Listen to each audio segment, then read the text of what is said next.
توحید کی بنیاد ہے. یہ ہمیں اپنے رب سے قریب کر دیتی ہے. اس سے ہماری مشکلات آسان ہوتی ہیں، تکلیفیں دور ہوتی ہیں، ہمیں برکتیں حاصل ہوتی ہیں. لہٰذا جو مشکلات سے نکلنا چاہتا ہے وہ دعا کو اپنے لیے لازم کر لے، کیونکہ اللہ تعالیٰ ہی پریشانیوں کو دور کرتا ہے. امن یجیب المضطر اذا دعاہ ویکشف السوء، بھلا کون ہے جو لاچار کی فریاد رسی کرتا ہے جب وہ اسے پکارتا ہے اور اس کی تکلیف کو دور کر دیتا ہے. تو جو شخص بھی مشکلات سے، پریشانیوں سے نجات چاہتا ہے، اس کے لیے ضروری ہے کہ وہ دعا کو لازم کر لے، کیونکہ اللہ تعالیٰ ہی پریشانیاں دور کرتا ہے. اللہ تعالیٰ کے علاوہ کوئی نہیں جو پریشانی دور کر سکے. وقتی طور پر کوئی آپ کو دلاسا دے دے گا، کوئی آپ کی ہمت افزائی کر دے گا، کوئی آپ کا دکھ بانٹ دے گا، لیکن آپ کی مشکل صرف اور صرف اللہ تعالیٰ ہی حل کر سکتا ہے. وَإِن يَمْسَسْكَ اللَّهُ بِضُرٍّ فَلَا كَاشِفَ لَهُ إِلَّا هُوَ وَإِن يَمْسَسْكَ بِخَيْرٍ فَهُوَ عَلَى كُلِّ شَيْءٍ قَدِيرٌ. اگر اللہ تجھے کوئی تکلیف پہنچائے تو اس کے سوا اسے کوئی دور کرنے والا نہیں، اور اگر وہ تجھے کوئی بھلائی پہنچائے تو وہ ہر چیز پر پوری طرح قادر ہے. ہم دیکھتے ہیں کہ عام طور پر لوگ مشکل وقت میں اللہ تعالیٰ کے سوا سب کو بھول جاتے ہیں. آخر میں انسان صرف اللہ ہی کو یاد کرتا ہے، اور یہ صرف مسلمان کے ساتھ ہی نہیں، نان مسلمز کے ساتھ، شرک کرنے والوں کے ساتھ، الحاد کا رستہ اختیار کرنے والوں کے ساتھ بھی یہی معاملہ ہے. اور اس میں ہم دیکھتے ہیں کہ ایک مرتبہ جب اکرمہ بن ابی جہل نبی صلی اللہ علیہ وسلم سے بھاگ کر کشتی پر سوار ہو گئے، مکہ سے بھاگ گئے اور پھر جزیرۃ العرب چھوڑنا چاہا، اور جس کشتی پر بیٹھے وہ سمندر کے بیچ میں جا کر ڈوبنے لگی. تو کشتی کے مالکوں نے کہا کہ لوگوں اخلاص کے ساتھ دعا کرو. اخلاص کا مطلب یہ ہے کہ بتوں کو بھول جاؤ اور صرف اللہ سے دعا کرو، اس لیے کہ اس کے ڈوبنے کو صرف اللہ ہی بچا سکتا ہے. تو اس وقت چونک اٹھے کہ اسی چیز کی دعوت تو ہمیں محمد صلی اللہ علیہ وسلم دے رہے ہیں. اس وقت انہوں نے عہد کیا کہ اگر آج اے رب تو مجھے بچا لے گا تو پہلا کام میں یہ کروں گا کہ میں محمد صلی اللہ علیہ وسلم کے ہاتھ میں اپنا ہاتھ دے دوں گا، میں اسلام قبول کر لوں گا. اور پھر آپ جانتے ہیں کہ اکرمہ بن ابی جہل نے کس اخلاص کے ساتھ اسلام قبول کیا. تو دعا کی قبولیت ہی ان کے اسلام کا ایک ذریعہ بنی. اور دعا کرنے کی 3 صورتیں ہیں. ایک تو یہ کہ اللہ تعالیٰ کی توحید بیان کرنا، جس میں انسان کہتا ہے یا اللہ لا الہ الا اللہ لا الہ الا انت سبحانک انی کنت من الظالمین. یہ دعا کا ایک طریقہ ہے. یہاں آپ صرف اللہ تعالیٰ کی توحید بیان کر رہے ہیں، اپنی کوتاہیوں کا اعتراف کر رہے ہیں. پھر اسی طرح آپ کہتے ہیں ربنا، اے ہمارے رب. یہاں بھی آپ اپنے رب کو رب کہہ کے پکار رہے ہیں، گویا اللہ تعالیٰ کی تعریف کر رہے ہیں. اور پھر دوسرا طریقہ یہ ہے کہ اللہ تعالیٰ سے انسان صرف بخشش کا سوال کرتا رہے اور رحمت کا سوال کرتا رہے، جیسے استغفر اللہ استغفر اللہ استغفر اللہ. کیونکہ اگر آپ کی بخشش ہو گئی تو آپ کے راستے میں جتنی بھی مشکلات ہیں وہ خود بخود حل ہونا شروع ہو جائیں گی. یعنی آپ کو اس وقت کہنے کی ضرورت نہیں ہوگی کہ یار مجھے یہ چاہیے مجھے وہ چاہیے. آپ صرف یہ کہتے ہیں کہ اللہ وہ گناہ جو میرے اور تیرے بیچ میں حائل ہو گئے ہیں، جو تیری رحمت تک مجھے پہنچنے نہیں دے رہے، یا رب تو ان کو دور کر دے، تو مجھے معاف کر دے. اور یہ چیز انسان کی مشکلات دور کرنے کا ذریعہ بن جاتی ہے اور اس کی حاجات پوری ہونے کا ذریعہ بن جاتی ہے، جو بھی اس کی زندگی میں کوئی حاجت اور ضرورت ہوتی ہے. اسی طرح کبھی آپ اللہ سے صرف رحمت کا سوال کر رہے ہوتے ہیں، یا حی یا قیوم برحمتک استغیث، صرف رحمت مانگ رہے ہوتے ہیں. کیونکہ اگر اللہ سبحانہ تعالیٰ کی رحمت آ جائے تو ساری مشکلات ہی آسان ہو جائیں، پھر تو کوئی غم ہی نہ رہے، کوئی پریشانی ہی نہ رہے. اور تیسرا طریقہ ہے کہ انسان اللہ تعالیٰ سے اپنی دنیاوی حاجات مانگے یا آخرت کی ضروریات مانگے، جیسے اے اللہ مجھے مال دے، اے اللہ مجھے اولاد دے، اے اللہ مجھے گھر دے، اے اللہ مجھے گاڑی دے. اور صحابہ اتنی چھوٹی چھوٹی چیزیں میں مانگتے تھے، جیسے جوتی کا تسمہ اگر ٹوٹ گیا تو بھی اللہ سے مانگتے تھے. چھوٹی سے چھوٹی ضرورت سے لے کے بڑی سے بڑی ضرورت تک براہ راست اللہ تعالیٰ سے مانگی جا سکتی، اور اس میں کوئی عیب کی بات نہیں، کوئی گناہ کی بات نہیں. وہ آپ کا رب ہے، وہ سب سے زیادہ آپ کا خیر خواہ ہے، لہٰذا آپ اس سے نہیں مانگیں گے تو کس سے مانگیں گے؟ اور وہ جو سب کچھ دینے پہ قادر ہے، اس سے نہیں مانگیں گے تو کس سے مانگیں گے؟ لہٰذا اس کو پکارتے رہنا چاہیے. تو نمبر 1 طریقہ صرف اللہ کی توحید بیان کرنا، اللہ کی تعریف کرتے رہنا. عرفہ کے دن کی سب سے بہترین دعا کیا ہے؟ لا الہ الا اللہ وحدہ لا شریک لہ لہ الملک ولہ الحمد وہو علی کل شیء قدیر. اس میں کیا مانگا آپ نے؟ کچھ بھی نہیں. آپ نے صرف اللہ کی توحید بیان کی ہے، لا الہ الا اللہ کہا ہے، وحدہ کہا ہے، لا شریک لہ کہا ہے، اپنے آپ کو اللہ کے لیے خالص کیا ہے. یہ دعا ہے. اور پھر دوسرا یہ کہ استغفار اور رحمت کی دعا.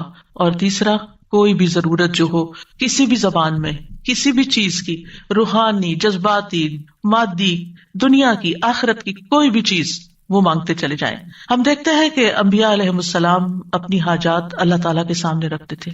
مشکل وقت میں اللہ تعالیٰ کی طرف رجوع کیا کرتے تھے.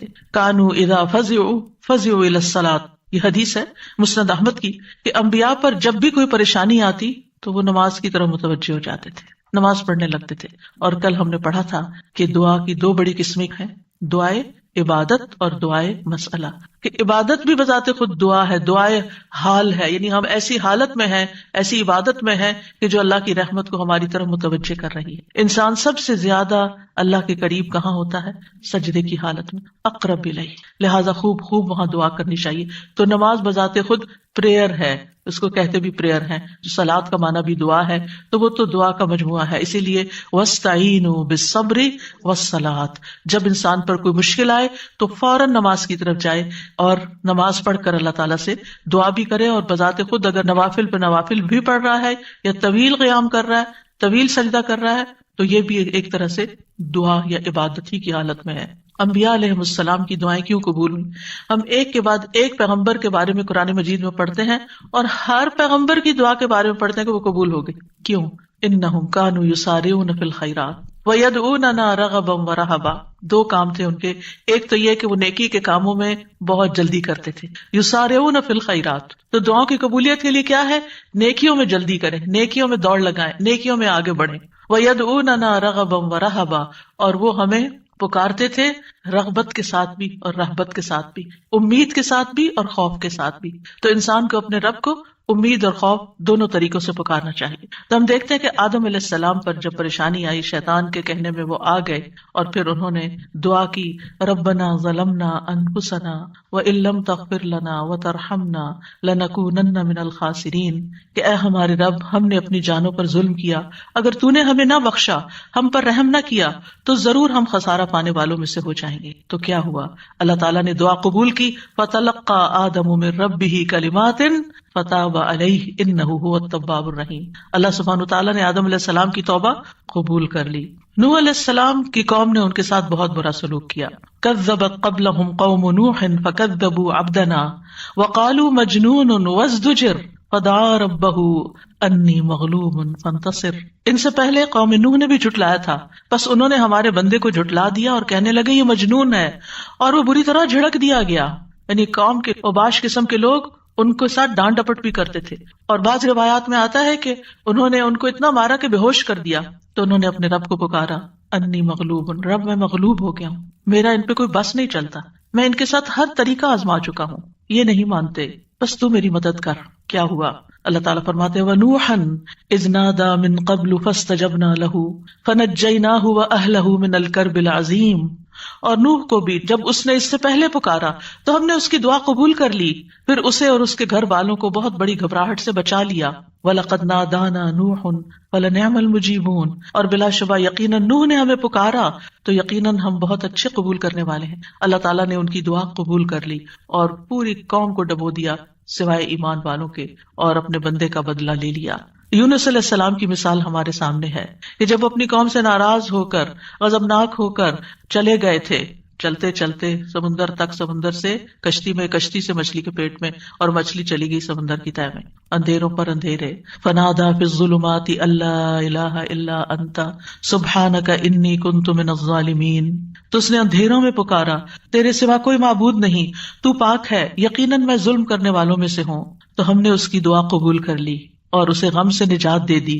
اور اسی طرح ہم ایمان والوں کو نجات دیتے ہیں، اوروں کو بھی دیں گے. ان ساری مثالوں میں ہمارے لیے سبق ہے.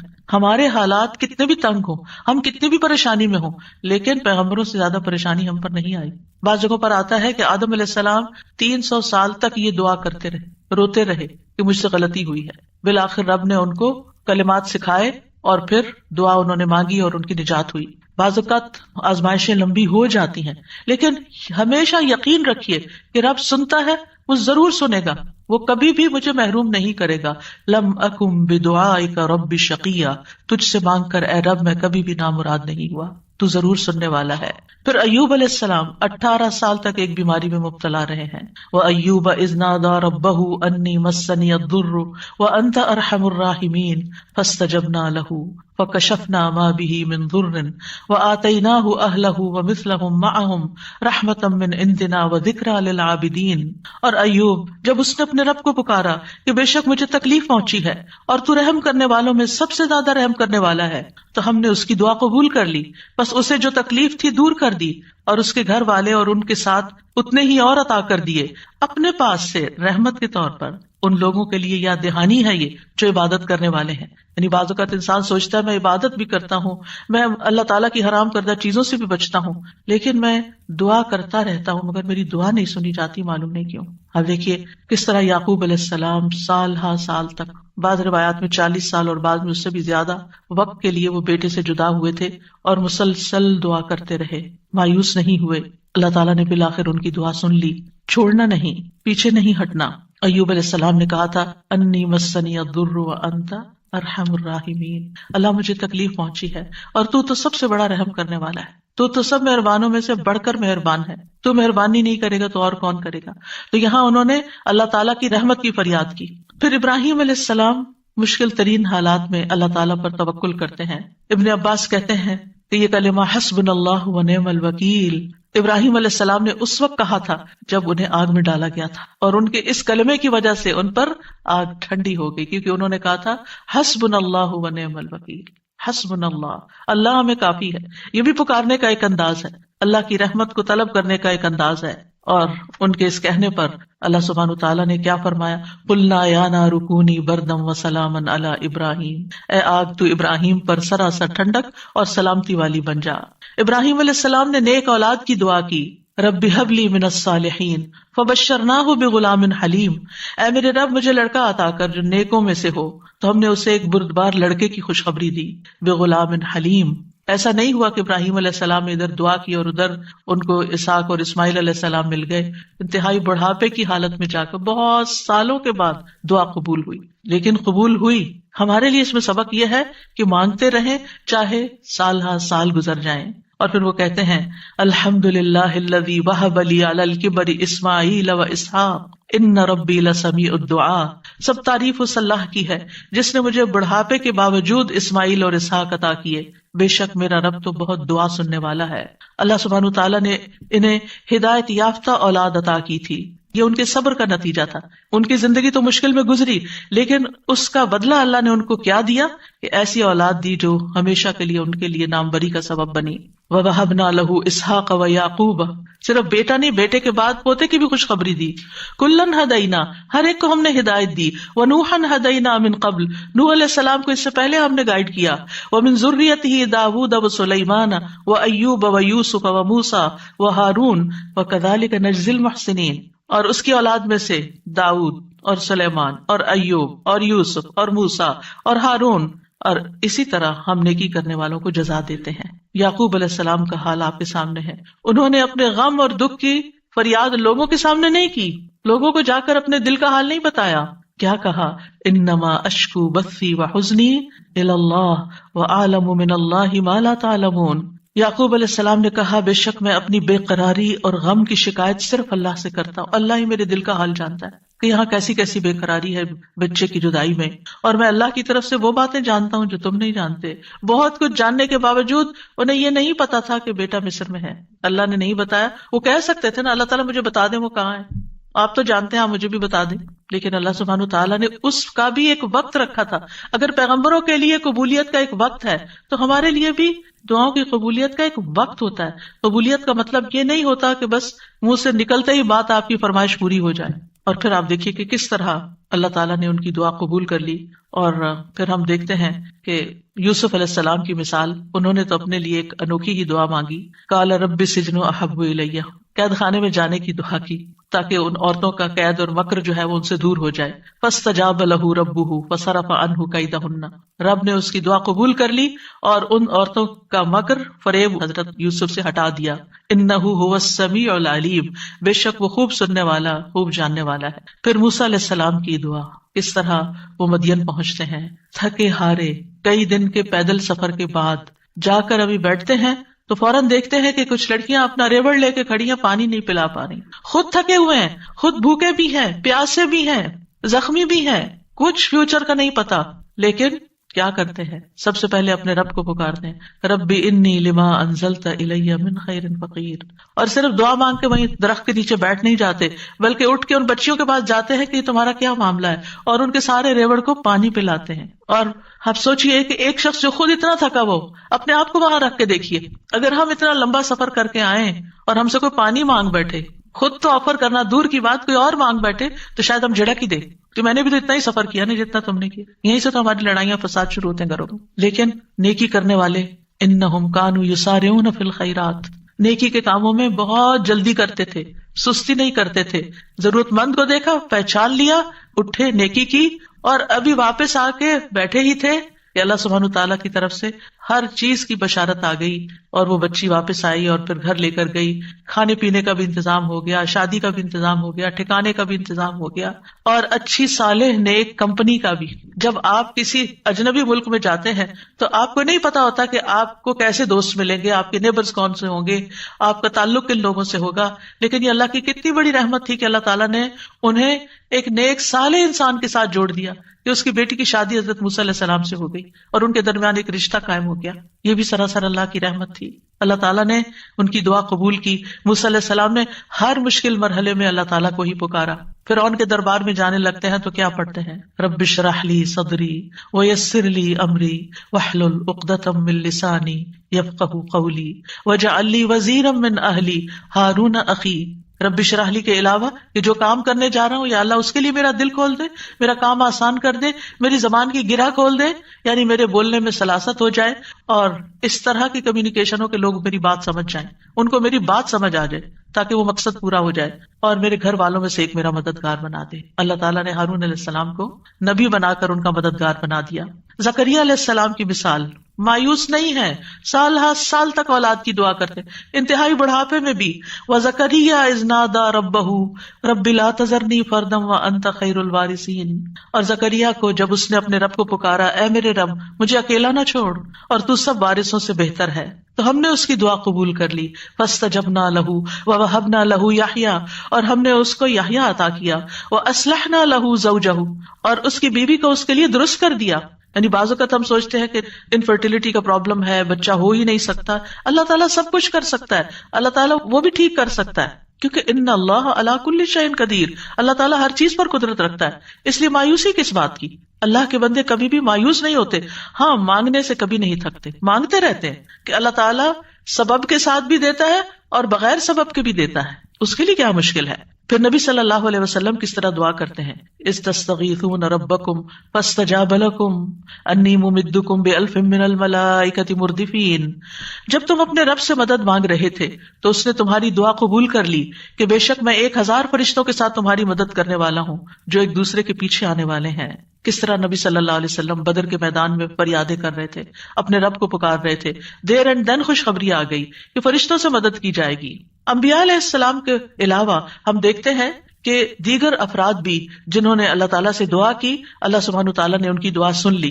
سورۃ المؤمن میں جو مرد مومن ہے، جو فرعون کے دربار میں سے ہی ایک شخص اٹھتا ہے اور پھر وہ لوگوں کو نصیحت کرتا ہے اور کیا کہتا ہے؟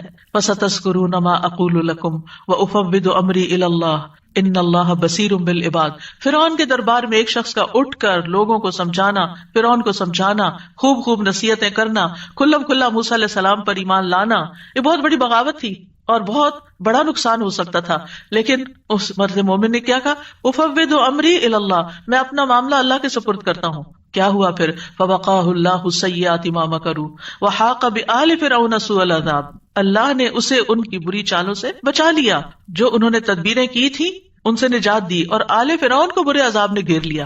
اللہ نے اپنے بندے کو بچا لیا اور پوری قوم کو ڈبو دیا۔ پھر اسی طرح کچھ واقعات احادیث میں آتے ہیں، جیسے غار والوں کا قصہ ہے، کس طرح اللہ سبحانہ تعالیٰ نے ان کی دعائیں سنی اور صرف دعاؤں کے نتیجے میں غار کے دروازے سے پتھر ہٹ گیا اور وہ باہر نکل آئے۔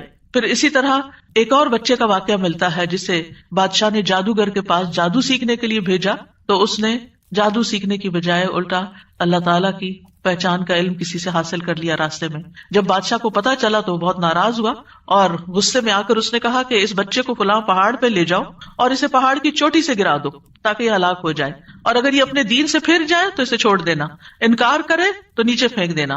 بادشاہ کے جو ساتھی تھے وہ لڑکے کو پہاڑ کی چوٹی پر لے گئے. اس لڑکے نے ایک دعا مانگی, اللہم اکفنیہم بما شئت, اللہم اکفنیہم بما شئت, اے اللہ جس طرح تو چاہے تو مجھے ان کے مقابلے میں کافی ہو جا, ان کے مقابلے میں تو میرا ساتھ دے. تو کہتے ہیں پہاڑ پر ایسا زلزلہ آیا کہ جس سے اس کے سارے ساتھی جو لے کے گئے تھے وہ سارے گر گئے, وہ سب الٹے گرے, اور وہ لڑکا چلتا ہوا بادشاہ کی طرف دوبارہ آ گیا. بادشاہ نے اس لڑکے سے پوچھا تیرے ساتھیوں کا کیا ہوا؟ لڑکے نے کہا اللہ مجھے ان سے کافی ہو گیا. بادشاہ نے پھر اس لڑکے کو اپنے ساتھیوں کے اور لوگوں کے حوالے کر کے کہا کہ اسے ایک چھوٹی سی کشتی میں بٹھاؤ اور سمندر کے بیچ میں جا کے کشتی الٹ دو, اس کو وہاں پھینک دو, اگر یہ اپنے دین سے پھر جائے تو چھوڑ دینا, انکار کرے پھینک کے آ جانا. بادشاہ کے ساتھی اس لڑکے کو لے کر گئے تو لڑکے نے پھر یہی دعا کی, اللہم اکفنیہم بما شئت, اے اللہ تو جس طرح چاہے مجھے ان سے کافی ہو جا. پھر وہ کشتی بادشاہ کے ساتھیوں سمیت الٹ گئی, سب غرق ہو گئے, اور وہ لڑکا چلتا ہوا واپس بادشاہ کے پاس آ گیا. بادشاہ نے اس لڑکے سے کہا تیرے ساتھیوں کا کیا ہوا؟ کہنے لگا اللہ مجھے ان کے مقابلے کے لیے کافی ہو گیا. اور واقعی اللہ ہی کافی ہوتا ہے دشمن سے نبٹنے کے لیے. انسان کے اپنے پاس زور نہیں ہوتا, طاقت نہیں ہوتی, ہم کمزور ہوتے ہیں, لیکن اگر اللہ کی مدد آ جائے تو انسان ہر طرح کی مشکلات پہ قابو پا سکتا ہے. آسیہ علیہ السلام کی مثال ہمارے سامنے ہے کہ کس طرح انہوں نے فرعونیوں سے نجات کے لیے دعا مانگی اور کہا رب ابن لی عندک بیتا فی الجنہ ونجنی من فرعون وعملہ ونجنی من القوم الظالمین. اے میرے رب میرے لیے اپنے پاس جنت میں ایک گھر بنا دے اور مجھے فرعون سے اور اس کے عمل سے نجات دے اور مجھے ظالم قوم سے نجات دے. تو کیا ہوا؟ اللہ تعالیٰ نے ان کی دعا قبول کر لی. ابو ہریرہ کہتے ہیں کہ فرعون نے اپنی بیوی کے دونوں ہاتھوں اور دونوں پاؤں کے لیے 4 میخیں گاڑی, یعنی جیسے وصولی دیتے ہیں نا, تو ہر ہاتھ میں میخ گاڑی اور پاؤں میں بھی. جب وہ فرعونی ان سے جدا ہوتے تو فرشتے ان پہ سایہ کر لیتے. اس وقت انہوں نے یہ دعا کی تو اللہ تعالیٰ نے جنت میں ان کے گھر سے پردہ ہٹا کر ان کو گھر دکھا دیا, یہ گھر بن چکا ہے تمہارا. اس صبر کی بدولت جو انہوں نے اس تکلیف پر کیا اور اپنے ایمان کو بچایا.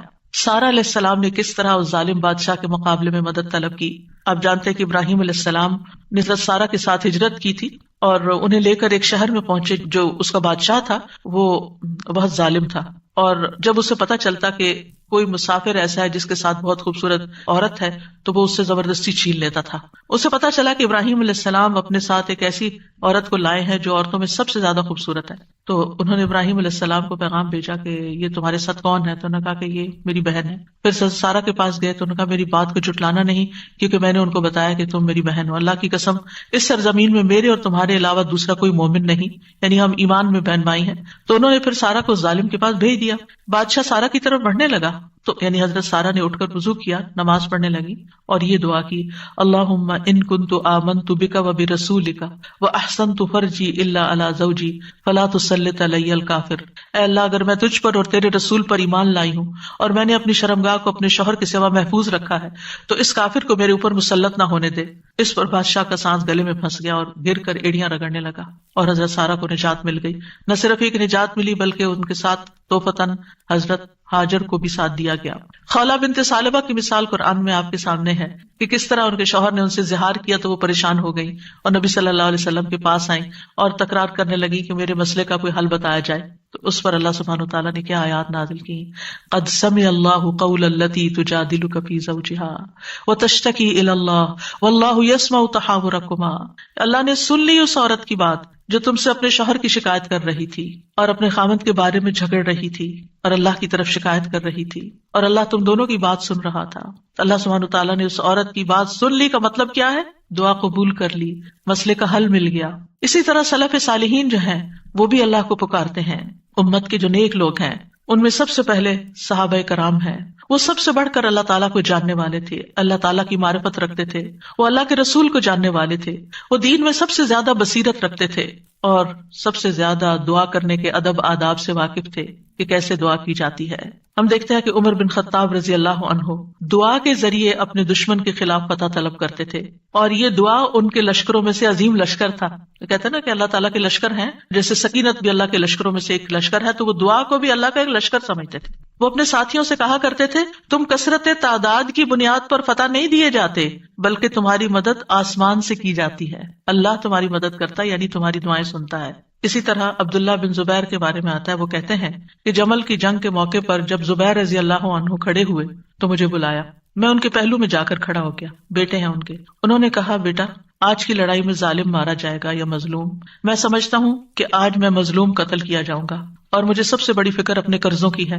کیا تمہیں بھی کچھ اندازہ ہے کہ قرض ادا کرنے کے بعد ہمارا کچھ مال بچ سکے گا؟ پھر انہوں نے کہا، بیٹے ہمارا مال فروخت کر کے اس سے قرض ادا کر دینا. کہنے لگے، بیٹا اگر قرض ادا کرنے سے عاجز ہو جاؤ تو میرے مولا سے اس میں مدد چاہنا، کام نہ ہو تو اللہ سے مدد چاہنا. عبداللہ نے بیان کیا کہ اللہ کی قسم، ان کے بیٹے کہتے ہیں، اللہ کی قسم میں ان کی بات اس وقت نہ سمجھ سکا. میں نے پوچھا، اے میرے بابا، من مولا کا، آپ کا مولا کون ہے؟ قال اللہ. کہنے لگے، اللہ. عبداللہ کہتے ہیں، اللہ کی قسم قرض ادا کرنے میں جب بھی دشواری پیش آئی میں نے اسی طرح دعا کی، یا مولا زبیر، ہے زبیر کے مولا، اقض عنہ دینہ، آپ ان کی طرف سے قرض ادا کر دیجیے، اس کا بندوبست کر دیجیے. اور ادائیگی کی کوئی نہ کوئی صورت پیدا ہو جاتی تھی، دعا قبول ہو جاتی. سفیان ثوری